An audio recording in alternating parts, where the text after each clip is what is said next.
స్తోత్రం నాయన ప్రభా, నీకే వందనాలు దేవా. దేవా, శోధన సైన్స్ వాడు ధన్యుడు. సువర్ణం వల్ల మారాలంటే మీ యొక్క ఆజ్ఞలను కట్టడానికి గాయకొని మేము జీవించాలి మా ప్రభా. యేసు ప్రభు రీతిగా మనం జీవించడానికి సాయం చేయండి మా ప్రభా. ఇక్కడ ప్రతి ఒక్క బిడ్డను పేరుతో దీనికి ఆచరిస్తారని ఈ యొక్క వాక్యంలో నాటబడి హృదయంలో నాటబడి ఇతరులు కూడా చెప్పేలాగా సాయం చేస్తారని త్వరగా రాబోతున్న నేర్చుకొచ్చినాం తండ్రి. ఆమెన్. ఆమెన్ అన్న.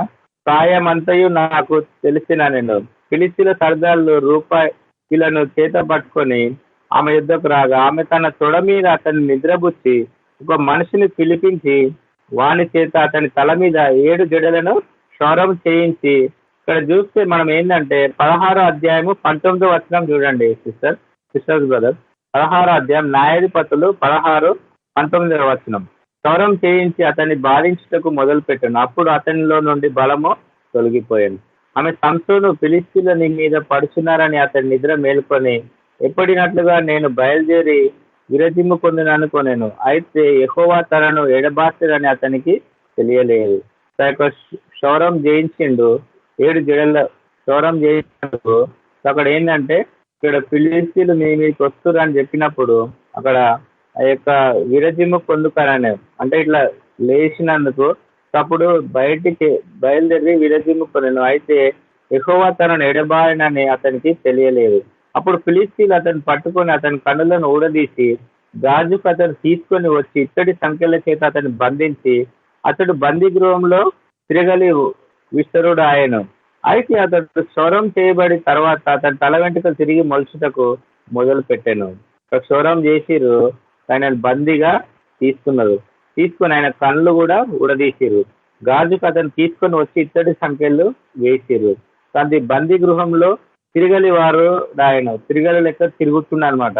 సో ఫిలిస్తీన్లు సర్దారులు మన దేవత మన శత్రువు అయిన సంస్థను మన చేతికి అప్పగించి ఉన్నదని చెప్పుకొని తమ దేవుడైన దేవత అయిన దాగోనుకు మహాబలి అర్పించుటకు పండుగ ఆచరించుటకు కూడుకొనేది. జనులు సంస్థను చూసినప్పుడు మన దేశము పాడు చేసిన వాడను మనలో అనేకులు చంపిన వాడైన మన శత్రువు మన దేవత మన చేతికి అప్పగించుతుందని చెప్పుకొని తమ దేవతను స్తుతించిరి. వారి హృదయంలో సంతోషం నిండగా వారు మనము పరిహాసం చేయటకు సంస్థను పిలిపించింది మన రమ్మని బందీ గృహం నుంచి నంపిరి.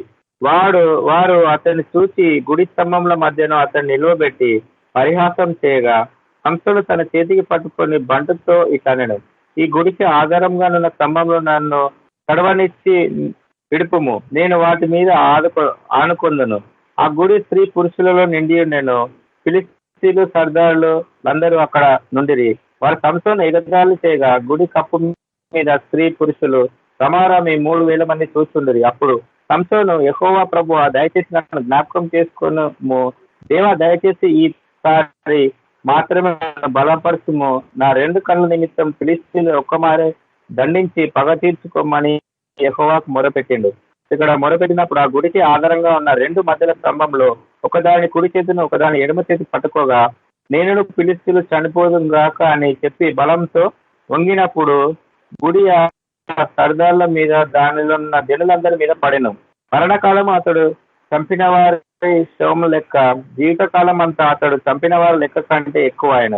అప్పుడు అతని స్వదేశములను అతని తండ్రి ఇంటి వారందరూ కుడి అతని మోసుకొని వచ్చి జొర్యాకును ఎక్సైకు మధ్యన అతని తండ్రి అయిన మనోహ సమాధిలో అతన్ని పాతిపెట్టింది. ఇతడు 20 సంవత్సరములు ఇశ్రాయేలుకు అధిపతిగా ఉండేను. అక్కడ ఏంటంటే అందరినీ కూడా అక్కడ కట్టేసినప్పుడు అదేంటంటే ఆ స్తంభంలో ఎక్కడైతే ఆధారం ఉందో అది తీసినప్పుడు ఓవరాల్ గా అందరు కూడా చనిపోయారు. సర్దారులు అలా ప్రతి ఒక్కరు స్త్రీలు పురుషులు అందరు చనిపోయారు. చనిపోయినప్పుడు ఏంటంటే ఎక్కడ ఎంత ఎక్కువ చంపిండంటే ఆ రోజు చాలా మందిని ఆ రోజు ఆయన ఫిలిస్తీన్లను చాలా మందిని చంపిండు. అక్కడ చనిపోయే రోజు ఆయన కూడా చనిపోయిండు. ఆయన యొక్క సమాధి ఆ తండ్రి సమాధిలో అక్కడ పెట్టారు. సో ఇక్కడ ఏంటంటే నీతి మనము యేసు ప్రభు మనల్ని శోధిస్తాడు అండ్ ఆల్సో సాతాను గారు కూడా శోధిస్తాడు. యేసు ప్రభు ఎట్లా శోధిస్తాడంటే మంచి వాటికి మనకి శోధిస్తుండు. మనము జాగ్రత్త ఉండకపోతే ఆయన నడవలసిన మార్గంలో మనం నడవకపోతే సో ఇక్కడ చూసుకుంటే మనము యేసు ప్రభును కూడా సాతాను గారు మనకి శోధించిండు. యేసు ప్రభుని కూడా మనకు శోధించింది. ఇక్కడ చూస్తే మత్తయి సువార్త 4వ అధ్యాయం చూస్తే ఇక్కడ ఏం చేస్తుందంటే, ఆయన అరణ్యంకు వెళ్ళినప్పుడు చూస్తే ఇక్కడ 4వ అధ్యాయం, అప్పుడు యేసు అపవాది చేత శోధింపబడుటకు ఆత్మ వలన అరణ్యంలో కొనిపోబడెను. ఇక్కడ ఆత్మ వలన అరణ్యంలో కొనిపోబడిండు. 40 దినంలో 40 రాత్రులు ఉపవాసం ఉండిన పిమ్మట ఆయన ఆకలి గొనగా ఆ శోధకుడు ఆయన యుద్ధకు వచ్చి, నీవు దేవుని కుమారుడవైతే ఈ రాళ్ళు రొట్టెలగునట్లు ఆజ్ఞాపించమనెను. అందుకు ఆయన, మనుషుడు రొట్టె వలన మాత్రమే కాదు కానీ దేవుడి నోట నుండి వచ్చి ప్రతి మాటను జీవించబడను. సో యేసు ప్రభు కూడా ఇక్కడ సాతాను అపవాది అక్కడ వచ్చి అరణ్యంలోకి వెళ్ళినప్పుడు ఆత్మచేత అక్కడ 40 దినంలో 40 రాత్రులు ఉపవాసం ఉండి వెళ్ళినప్పుడు సో అలసిపోయిండు. సో ఆయనకు ఆకలి అవుతుంది. ఆకలైనప్పుడు ఈ రాళ్లను రొట్టెలు చేసుకొని తినమంటుండు. సో తెలుసు యేసు ప్రభుని కూడా శోధించిందంటే వాడు అటు ఇటు తిరుగుతూ మనల్ని ఇంకా ఈజీగా మోసం చేస్తాడు. మనల్ని అయితే ఒక రెప్పపాటున మనకి మోసం అనేది తెలిసిపోతుంది. అపవాది అటువంటి కుయుక్తితో మనకు ఈరోజు కనిపిస్తుంది.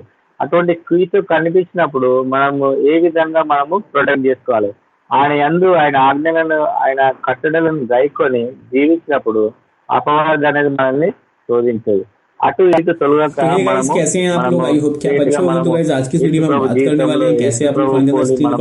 నడుచుకుంటాం. ఇక్కడ ఏం చేస్తుందంటే చూస్తే, మనుషుడు రొట్టె వలన మాత్రం కాదు కానీ దేవుని నోటి నుండి వచ్చే ప్రతి మాటలో జీవిస్తుండు.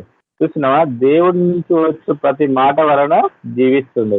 సో ఈరోజు నీ సాతానుగా నీ దగ్గరికి వచ్చింది అనుకో, నీ యొక్క మాట వలన, ఆయన ప్రభు మాట వలన సో యేసు ప్రభుని వాళ్ళు ఎరుగుతారు. సాతాను గారు ఎరిగినప్పుడు ఒక మాట చెప్పినాం అనుకో వాళ్ళు వెళ్ళిపోతారు అని వ్రాయబడి ఉన్నది. ఆయన అంతటా అపవాది పరిశుద్ధ పట్టణముకు ఆయన తీసుకొని పోయి దేవాలయం శిఖరమున ఆయన నిలబెట్టి, దేవాలయం శిఖరమున ఆయనను నిలబెట్టిండు. పరిశుద్ధ పట్టణంకు తీసుకుపోయిండు. దేవాలయం శిఖరం ఆయన నిలబెట్టి, నీవు దేవుని కుమారుడవైతే క్రిందికి దూకుము. సో మనకు కూడా ఎన్నో హడల్స్ వస్తుంటాయి. మన జీవితంలో ఎన్నో అన్సాటిస్ఫైడ్ ఉంటుంది. మన జాబ్ లో కూడా మనం వెళ్తున్నాం కానీ సాటిస్ఫైగా మనము జాబ్ చేయలేము. సో అటువంటి నిరీక్షణ మనకు ఉన్నప్పుడు, అటువంటి నిరుత్సాహం అంటే నేను చేస్తానా లేదా అటువంటి యొక్క డౌట్ అనేది మనకు కలిగిస్తుంది అపవాది. సో అన్ని స్కిల్స్ ఉంటాయి కానీ ఇంటర్వ్యూ పోయినప్పుడు ఆ స్కిల్స్ అన్ని మనము వదిలేస్తాం. ఆ స్కిల్స్ తెలుసు నీకు, దానికి ఆన్సర్ కూడా తెలుసు కానీ ఆ టైంలో వేరే వర్డ్స్ మనము యూజ్ చేస్తాం. ఆ యూజ్ చేసేందుకు అక్కడ మైనస్ పాయింట్స్ అనేది మనకు వస్తుంది. సో మనం ఎక్కడ ఏం మాట్లాడాలి, ఇక్కడ ఏ విధంగా మనము ప్రవర్తించాలి, ఏ విధంగా మనము ఉండాలి, సో ప్రతి ఒక్కటి దేవుని చిత్తమై ఉన్నది. సో అక్కడ దేవుల్లో మనం ఉన్నందుకు అక్కడ ఏం చేస్తుందంటే ప్రతి మాట వలన ఇప్పుడు నోట నుండి వచ్చే ప్రతి మాటను జీవిస్తున్నాం. సో మన నోట నుండి వచ్చిన ప్రతి మాటను యేసు ప్రభులో ఉంటే అది జీవం జలం అవుతుంది అనమాట. సో అది ఒకటి అవుతుంది. సో మనం యేసు ప్రభులో లేకపోతే అది ఏమవుతుంది, సాతాను గాడు మనకి లోకం తట్టు చూపిస్తాడు, లోకం తట్టు తిరుగుతాడు, లోకం తట్టు ఉన్న ప్రతి ఒక్కటి మనం ఎంటర్టైన్మెంట్ లో మనము వెళ్ళిపోతుంటాం. సో ఇక్కడ ఏం చేస్తుందంటే అంతటి అపవాది పరిశుద్ధ పట్టణం తీసుకొని పోయి దేవాలయం శిఖరం ఆయన నిలబెట్టి, నీవు దేవుడు కుమారుడు అయితే కిందికి దూకుము. మనల్ని కూడా ఎవ్రీ టైం సాతాను కూడా అట్లా శోధిస్తుంటాడు. శోధన సహించేవాడు ధన్యుడు. సో ఎవ్రీ టైం మనకు శోధన అనేది ఉంటది. మన ఎక్కడ పోయినా కూడా శోధన అనేది ఉంటది.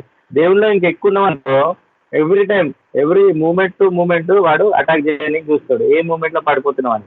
ఇంకా దేవుళ్ళు ఎక్కువ ఎదుగుతుంటే ఎక్కువ పవర్ ఉన్నది అనుకో వాడు మన చట్టకు రాడు. ఎందుకు రాడు అంటే ఆయనకు ఏం చేస్తుందో నోట కాదు, నోట నుండి వచ్చే ప్రతి మాట వలన జీవిస్తాడు. ఆ సాతాను గాని మనము సంఖ్యలతో కట్టేయాలి. సాతాను గాని సంఖ్యలతో కట్టేయాలంటే ఏం చేయాలి? ఫస్ట్ ఆఫ్ ఆల్ నీవు దేవుళ్ళు ఎదగాలి. దేవుళ్ళు ఎదిగినప్పుడు అక్కడ దేవాలయం శిఖరంకు ఆయన నిలబెట్టి, నీవు దేవుని కుమారుడవైతే క్రిందికి దూకుము, ఆయన గూర్చి తన దూతలకు ఆజ్ఞాపించును, నీ పాదం ఎప్పుడు రాతికి తగలకుండా వారు నిన్ను చేతులతో ఎత్తుకొందురు అని వ్రాయబడి ఉన్నది ఆయనతో చెప్పాను. అందుకు యేసు, ప్రభువైన నీ దేవుని నీవు శోధింపవలదని మరొక చోట వ్రాయబడి ఉన్నది వానితో చెప్పుడు. సో ఏం చెప్తుండు, సాతాను గానికే అక్కడ సవాల్ ఇస్తుండు.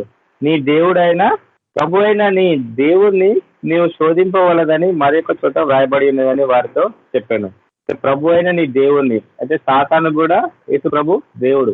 సో ఆ సాతాను కూడా హెచ్చరిస్తుండు, నువ్వు నన్ను ఎవ్రీ టైము శోధించబడలేదు, నీ దేవుణ్ణే శోధిస్తున్నావు నువ్వు, సో జాగ్రత్త ఉండమని అక్కడ హెచ్చరిచినప్పుడు మరలా అపవాది మిగుల ఎత్తైన ఒక కొండ మీదకి ఆయనను తోడుకొని పోయి ఈ లోక రాజ్యములన్నిటినీ వాటి మహిమను ఆయనను చూపి సో ఎవ్రీ టైం వాడు శోధిస్తుంది. థర్డ్ టైం ఇది, నీవు సాగిలపడి నాకు నమస్కారం చేసిన ఎడల వీటన్నిటికీ నీకు ఇచ్చేదనని ఆయనతో చెప్పగా యేసు వారితో, సాతానా పొమ్ము, ప్రభు అయిన నీ దేవునికి మొక్కి ఆయనను ఏ మాత్రం సేవింపవలనని వ్రాయబడి ఉన్నదని. సో సాతానా అక్కడ నుంచి పొమ్ము అని అప్పుడు గట్టిగా టీక ఇచ్చినప్పుడు ప్రభు అయిన నీ దేవుని మొక్కి ప్రభు వెళ్ళిపోమంటుడు. ఎవ్రీ టైమ్ ఆయన ప్రభు అయిన నీ దేవుణ్ణి నువ్వు శోధింపకూడదు అని అక్కడ చెప్తుండు. సో ఎవ్రీ టైం మనం కూడా శోధించినప్పుడు సాతాను కానీ గద్దించాలి. సాతాను క్రియలు అనేకం ఉంటాయి. శోధన వచ్చింది, మనం ప్రేయర్ పెట్టుకుందాము, ఫాస్టింగ్ ప్రేయర్ చేద్దాము, సో దేవుని దగ్గర అయిదాము అని ఉంటుంది. సో 3 days అయినాక మన యథావిధి మన వర్క్ లో వెళ్ళినప్పుడు మళ్ళీ ఒకసారి శోధన వస్తుంది. సో అప్పుడు వచ్చినప్పుడు మళ్ళీ ఒకసారి మనము యేసు ప్రభు దగ్గరికి మళ్ళీ ఒకసారి వస్తున్నాం. సో శోధన సహించేవాడు ధన్యుడు. ఏమాత్రం వాళ్ళని మారాలంటే యేసు ప్రభు నిన్ను ఈ రోజు శోధిస్తుండవు. అండ్ ఆల్సో ఇక్కడ ఏం చేస్తున్నంటే సాతాను గాడు యేసు ప్రభుని శోధించిండు. 3 times శోధించినప్పుడు నీ ప్రభు అయిన దేవుని నువ్వు మొక్కు అంటుండు. వెళ్ళి నువ్వు ప్రభు అయిన దేవుని నువ్వు మొక్కు, నువ్వేని చెప్పేది అన్నట్టు అక్కడ ఇచ్చిండు అనమాట. ఆ యొక్క సాతాను గాడు ఆయన సాగిలపడి ఆయనకు మొక్కాలి. ఈ రాజ్యంలో మొత్తము ఆయన కింద అయిపోవాలని అక్కడ వాడు చేసినప్పుడు యేసు ప్రభు ప్రతి ఒక్కటి జయించి, ఆ శోధన జయించి మనకు ఆయన యొక్క యేసు ప్రభు కార్యాలు చేసి మన కొరకు చనిపోయి మరొకసారి జీవం పునరుత్థానుడై వెళ్ళిండు. సో మన కొరకు, నీ కొరకు, నా కొరకు ఈరోజు చనిపోయిండు. ఆయన కూడా మానవ రూపంలో వచ్చిండు, శోధింపబడ్డారు. సో మానవుడు ఎవరైనా శోధింపబడతారు. కానీ ఏంటంటే యేసు ప్రభు ప్రత్యేకం కాబట్టి ఆయన శోధింపబడలేదు. ఎవ్రీ టైం వాక్ ద్వారా ఆయన యొక్క ప్రతి ఒక్క దాంట్లో ఆయన యొక్క ఉన్నది, ప్రతి ఒక్క దాంట్లో ఆయనకు దైవత్వం ఉంది. దైవత్వం చేత, పరిశుద్ధాత్మ చేత ప్రతి ఒక్క దాంట్లో ఆయన ప్రతి ఒక్కటి ఎదుర్కొండు. సో 40 రోజులు ఉపవాసం ఉంటే సో ఆ యొక్క మోక చూసి సాతాను గాడు మనల్ని కుటని చూస్తుండు. సో మనం కూడా ఎక్కడన్నా వెళ్ళినప్పుడు ఏదన్నా బలహీనమైన ఘటంగా ఉన్నప్పుడు సో మనం ఏంటంటే అట్రాక్ట్ అవుతాం, దేనికైనా అట్రాక్ట్ అవుతాం, మనం మనుషులం కాబట్టి. సో మనుషులం కాబట్టి అట్రాక్ట్ అయినప్పుడు నీ యొక్క ప్రార్థన ఎక్కడ పోయింది, రక్షణ అనుభవం ఎక్కడ పోయింది, నీ యొక్క దేవునిలో వాక్యం ఎక్కడ పోయింది, నీ యొక్క పాటలు ఎక్కడ పోయినాయి, ప్రతి ఒక్కటి మనము గుర్తు చేసుకోవాలి. గుర్తు చేసుకొని అదొకటి చెడుతరం అని మనం తెలుసుకొని పాపం నుంచి విడుదల పొందాలి. తెలుసుకున్నప్పుడు ఏంటంటే ప్రభు గెలుస్తాడు, సాతాను గాడు ఆ రోజు ఓడిపోతాడు. సో నీకు ఎన్నో విధాలుగా ఆడు అట్రాక్ట్ అవుతుంటాడు, ఎన్నో విధాలుగా మనకు చూపిస్తుంటాడు. ఇది ఉంది, అది ఉంది, లోకంతో ఇది ఉంది, అది ఉంది, బైక్స్ ఉంటాయి, ప్రతి ఒక్కటి వీడియో గేమ్స్ ఉంటాయి, ఎన్నెన్నో ఉంటాయి. సో ప్రతి ఒక్క దానికి మనము అట్రాక్ట్ అవుతుంటాం. ఈ లోకంలో ఎన్నో విధాలుగా మనకు అట్రాక్ట్ చేస్తుంది. సో ఓవరాల్గా అట్రాక్ట్ చేయకుండా ఏం చేయాలంటే మనం దేవుల్లో ఉంటే ఎవ్రీ టైం దేవుణ్ణి నడవడికల్లో మనము నడుచుకుంటుంటే మనకు ఏంటి అంటే ఈ కట్టడలు నేర్చుకున్నట్లు శ్రమ నుండి ఉండుట మేలు. కీర్తనలు ఒకటి చూసాము, కీర్తనలు 119:71 చూస్తే ఇక్కడ ఏమంటుందంటే కీర్తనలు 119 కీర్తన 71 verses, నేను ఈ కట్టడలు నేర్చుకున్నట్లు శ్రమలను ఎందుకు నాకు మేలాయని. అంటే ఇప్పుడు శ్రమలో ఉంటేనే నీ కట్టడలను నేర్చుకుంటా అంటుండే ఇక్కడ ఎవరు, దావీదు భక్తుడు. మళ్ళీ శ్రమలు కావాలి కదా మనకి, శ్రమలలో ఉంటేనే మనకు మేలు అవుతుంది అనమాట. ఆయన యొక్క శ్రమలు పెడుతుండు, శ్రమలు పెట్టినందుకు నువ్వు ఏం చేస్తున్నావు, నువ్వు సువర్ణం వల్లే మార్చుకోవాలి. నేను నడిపిస్తున్న మార్గం ఆయనకు తెలియను, ఆయన నన్ను శోధించిన తర్వాత నేను సువర్ణం వల్లే కనబడుతున్నాను. నువ్వు సువర్ణం వల్లే ఉన్నావా, నువ్వు ఎట్లున్నావు, నువ్వు సువర్ణమే at the end of the day last. అదే సువర్ణం కంటే ఎక్కువ క్వాలిటీ హై లెవెల్ ప్రోడక్ట్ లేదనమాట. ఆ యొక్క మెటల్ అనేది లేదు. ప్లాటినం ఉంది కానీ దాని రేటు తక్కువ, దాని మేకింగ్ అనేది ఎక్కువ ఉంటుంది, 100% ఉంటుంది ప్లాటినంకి. సో గోల్డ్కి ఏముంటుంది అంటే యాక్చువల్లీ 999 గోల్డ్ అనేది వేరు, 916 గోల్డ్ అనేది వేరు. సో 916లో 8% మెటల్స్ అనేది దాంట్లో మోల్డ్ గానికి మిశ్రమం గానికి దాంట్లో అవుతుంది. 22 క్యారెట్ ఆర్నమెంట్స్ అనమాట. సో నువ్వు 999 లెక్కున్నావా 916 లెక్కున్నావా, నీ దాంట్లో 8% అనేది మూలికలు ఉన్నాయా, 8% అనేది ఇది శోధించబడి లోకం తట్టు నువ్వు తిరుగుతున్నావా. 92.5 అంటే దాంట్లో కొంచెం కల్తీ అనేది కలుస్తుంది. కల్తీ అనేది కలిసినప్పుడు అది ఏంటంటే మోల్డ్ చేయడానికి, ఆర్నమెంట్ చేయడానికి, చైన్స్, బ్రేస్లెట్స్, హారంలు ప్రతి ఒక్కటి చేయడానికి అది మోల్డ్ అవుతుంటుంది. సో దాంట్లో ఏం కలవలేదంటే 999.9, 99.9 అంటే 24 క్యారెట్ బంగారం అనమాట. దాంట్లో ఏం కలవదు. ఏం కలవనందుకు అది ఓన్లీ ఏం చేస్తుంది, ముద్ద లెక్క ఉంటుంది. ముద్ద లెక్క కాయిన్ రూపకంలో అది ఉంటుంది. సో మనము ఒక తెలుసుకోవాలి, మనం ఏ కాయిన్ లెక్క ఉన్నాం. సువర్ణం వల్ల మారుతున్నావా, నువ్వు ఎవ్రీ టైం అగ్నిలో వేసినప్పుడు సువర్ణం లెక్క మారుతున్నావా. సో మనము అది చూసుకోవాలి. 999 లెక్క ఉన్నావా, 916 లెక్క ఉన్నావా. సో నీ దాంట్లో ఎందుకు కల్తీలు ఉన్నాయా, లేకుంటే ఇంకా 18 క్యారెట్ గోల్డ్ ఉంటుంది 750%. సో 18 క్యారెట్ గోల్డ్ అంటే ఓవరాల్గా అన్ని కల్తీ ఉంటాయి. సో 750 అంటే 250% మన కల్తీ అనేది కలుస్తుంది. సో అట్లా 18 క్యారెట్ దేనికి యూజ్ చేస్తారు అంటే ఓన్లీ డైమండ్ వస్తువులకి. డైమండ్ ఏంటంటే ఆ యొక్క ప్రోడ్స్ ఉంటాయి, ఆ యొక్క స్టోన్ ని పట్టుకోనికి ఆ యొక్క 18 క్యారెట్ అనేది గట్టిగా ఉంటుంది. ఆ స్టోన్ ను ఎక్కువ షైనింగ్ కావాలంటే 18 క్యారెట్ పెడితే కొంచెం డల్గా ఉంటుంది. సో స్టోన్ అనేది షైన్ అవుతుంటుంది, దానికి కరెక్ట్ పట్టుకోనికి ఉంటుంది అనమాట. సో అటువంటి రూపకంలో ఉన్నవా. సో ఎన్ని టైప్స్ ఆఫ్ గోల్డ్స్ ఉన్నాయి మన దగ్గర. సో ఓవరాల్ గా మనము వివరించుకుంటూ పోతుంటే శోధన ఎంతవరకు నువ్వు సహిస్తున్నావు, శోధనలో పోతున్నావు కానీ సువర్ణం వల్ల మారుతున్నావు. At the end of the day, at the end of the year మనం ఏ రూపకంగా మనకు అవుట్పుట్ అనేది వస్తుంది. 999 గోల్డా, 916 మళ్ళీ సిల్వర్లు ఉన్నావా, ఇంకా ఎక్కడ ఉన్నావు, ప్లాటినం ఉన్నావా, గోల్డ్ డైమండ్ ఉన్నావా, లేదంటే ఇంకా ఎక్కడ ఉన్నావా. సో ఎవ్రీ టైం మనము శోధించినప్పుడు మనము పరీక్షించుకోవాలి ఎక్కడున్నాం అనేది. సో ఇక్కడ చూస్తే మనకు అటువంటి శోధనలు సహించేవాడు ధన్యుడు అనమాట. సో నీవు ఆయన ఆజ్ఞలను గైకొందువో లేదో నిన్ను శోధించి నీ హృదయం ఉన్నది తెలుసుకున్నటకు నిన్ను అంచు నిమిత్తంలో అరణ్యంలో ఈ 40 సంవత్సరంలో ఉన్నారు. నీ దేవుడైన యెహోవా నిన్ను నడిపిన మార్గం అంటే ఇజ్రాయేల్ ప్రజల్ని 40 సంవత్సరాలు నడిపిండు. సో నడిపించినందుకు నీ దేవుడైన యెహోవా నిన్ను శిక్షించి వాడని తెలుసుకొని ఆయన మార్గంలో నడుచుకోవాలి. ఆయన మార్గం ఎక్కడుంది ఆయన తెలుసుకోవాలి. ఆయన బలపడినట్లు నీ దేవుడైన యెహోవా ఆజ్ఞలను గాయకొనాలి. ఎవ్రీ టైం మనము ఆయన యొక్క ఆజ్ఞలను కట్టడలు గాయకొని జీవిస్తే ఆయన మార్గంలో మనము వెళ్తాము. నాజీరు చేయబడ్డ జీవితం, అక్కడ నాజీరు చేసిరు సంసోనుకి. సో నాజీరు చేస్తే ఆయన యొక్క బలం మొత్తము కోల్పోయింది. సో మనం కూడా మనం ఏ రీతిగా ఉన్నాం మనం పరీక్షించుకొని ముందుకు సాగుదాము. సో 999 గోల్డ్ ఎక్కున్నావా, లేకుంటే 916 ప్యూరిటీ ఉన్నావా, నీ ప్యూరిటీ ఎంత ఉంది, నీ యొక్క బాడీలో యొక్క యేసు ప్రభు ప్యూరిటీ ఎంత ఉంది అని తెలుసుకోవాలంటే ఏం చేయాలి, నువ్వు మెల్ట్ కావాలి. ఆయన యొక్క బైబుల్లో, ఆయన యొక్క పాటల్లో, ఆయన యొక్క వాక్యంలో ప్రతి ఒక్క దాంట్లో మెల్ట్ అయితే అప్పుడు నువ్వు ప్యూరిటీ అవుట్పుట్ అనేది 99.99% అనేది వస్తుంది. ఓవరాల్ 100% వస్తుంది అనమాట. సో దేవుడి యొక్క చిన్న వాక్యంను దేవుడు దీవించును గాక. ఒక చిన్న మాట ప్రార్థన చేసుకొని క్లోజ్ చేద్దాం. స్తోత్రం నాయన ప్రభా, నీకే వందనాలు దేవా. ఇటువంటి వాక్యాన్ని బట్టి నీకే వందనాలు దేవా. దేవా శోధన సైన్స్ వాడు ధన్యుడు. సువర్ణం వల్ల మారాలంటే మీ యొక్క ఆజ్ఞలను కట్టడాన్ని గాయకొని మేము జీవించాలి మా ప్రభా. యేసు ప్రభు రీతిగా మేము జీవించడానికి సాయం చేయండి మా ప్రభా. ఇక్కడ ప్రతి ఒక్క బిడ్డను పేరుతో దీనికి ఆచరిస్తారని ఈ యొక్క వాక్యంలో నాటబడి హృదయంలో నాటబడి ఇతరులు కూడా చెప్పేలాగా సాయం చేస్తారని త్వరగా రాబోతున్న నేర్చుకొచ్చున్నాం తండ్రి. ఆమెన్. ఆమెన్ అన్న అన్న. Thank you brother. Thank you so much. Thank you అన్న.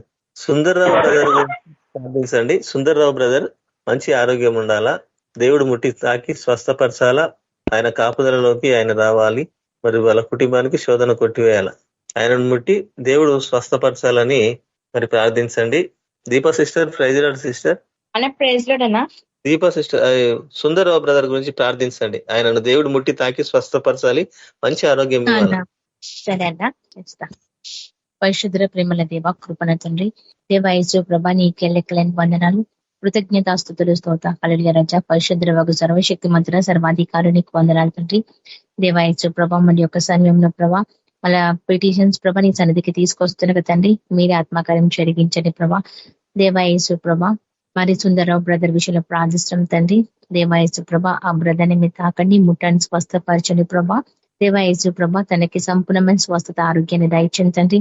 దేవాయేసు ప్రభా తను పీడిస్తున్న ప్రతి ఒక్క దురాత్మ దెయ్యమని నడిచేయడాన్ని ఏచుకృష్ణంలో కత్తిస్తున్నా విడిచి వెళ్ళిపోవాల్సిందే. ఆ బ్రదర్ కి ప్రభా పరలోక శాంతి సమాధానం ఐక్యత చేత నింపండి ప్రభా. ఆ యొక్క కుటుంబం అంతా రక్షింపబడాలా. ఆ యొక్క కుటుంబం చుట్టూ ప్రభా నీ యొక్క దూతల్ని కాపుదలగా దయచేయండి. ఆ యొక్క కుటుంబం అంతా కూడా ప్రభా నీ యొక్క రక్షణ మార్గంలోకి రావాల ప్రభా. విశ్వాసంలో ప్రభా ఎదిగింపబడుటకు సహాయపడమని ప్రార్థిస్తాం తండ్రి. దేవాయచ ప్రభా తనకి మంచి ఆరోగ్యం అనుగ్రహించండి ప్రభా. తల నుంచి అరికాల వరకు కూడా ప్రభా ప్రతి నరుల ప్రతి ఒక్క ఎంపికల ప్రభా నీ యొక్క జీవంని కుమరించి ప్రభా ఆ బిడ్డకి ప్రభా ఎక్కడ పోయినా కానీ ప్రభా గొప్ప సాక్షి నిలబెట్టమని ప్రార్థిస్తాం తండ్రి. మీరే ఆత్మకార్యం చేతి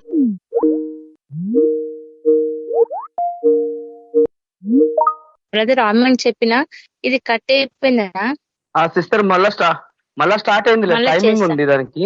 పర్లేదు టైమింగ్ ప్రకారంగా కట్ అయిపోయింది. 140 అదే టైమింగ్ ప్రకారంగా కట్ అయిపోయింది. 8:45 to 9:45 కి కట్ అవుతుంది అనమాట.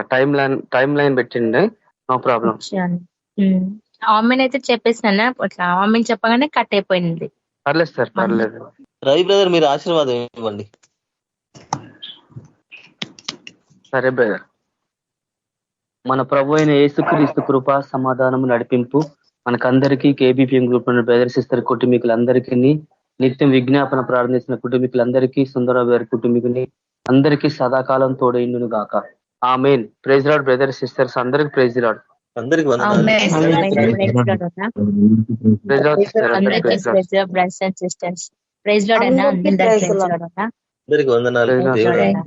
ప్రైజ్ లార్డ్ అక్క, అందరికీ ప్రైజ్ లార్డ్.